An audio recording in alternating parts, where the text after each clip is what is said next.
with your spirit. We now offer one another the sign of peace. Peace be with you.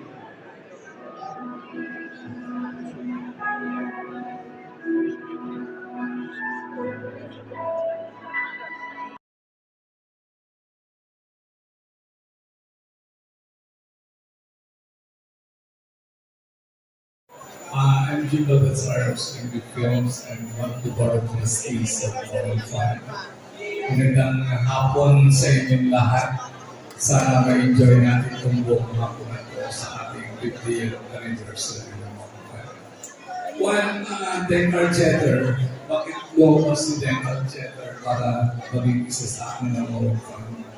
Na inano ko ni Manay regarding sa Manay Iju na nabubuhay kasi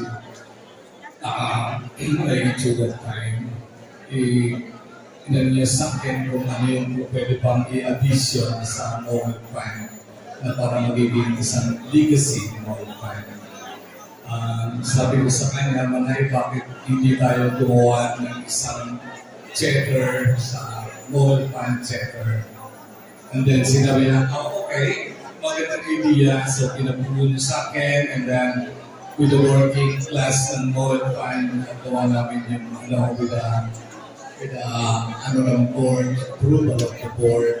So hanggang in-advise naman ni Manay since naging BOP or Director of Photography niya si Tatay those days with some Pagita pictures.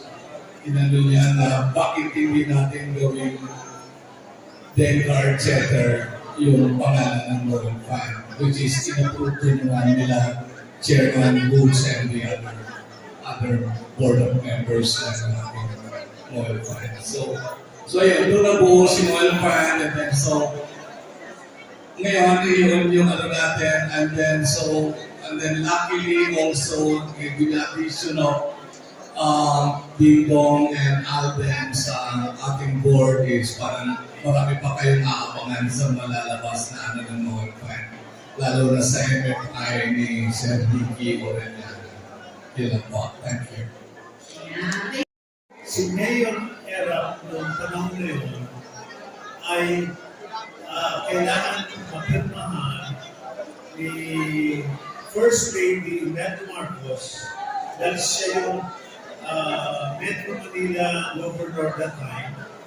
At para maitayo ang Moral Fund, kailangan papirmahin niya si First Lady Imelda Marcos or Governor Imelda Marcos that time.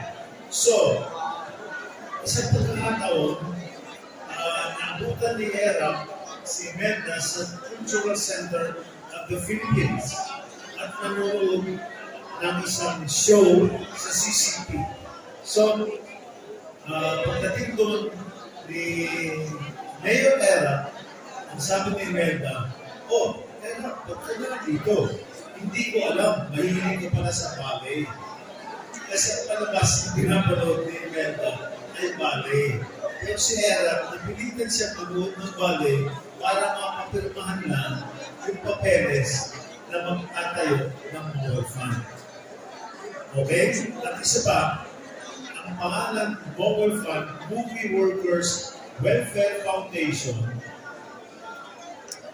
ang ibig sabihin nun, may maraming tatanong, bakit movies lang?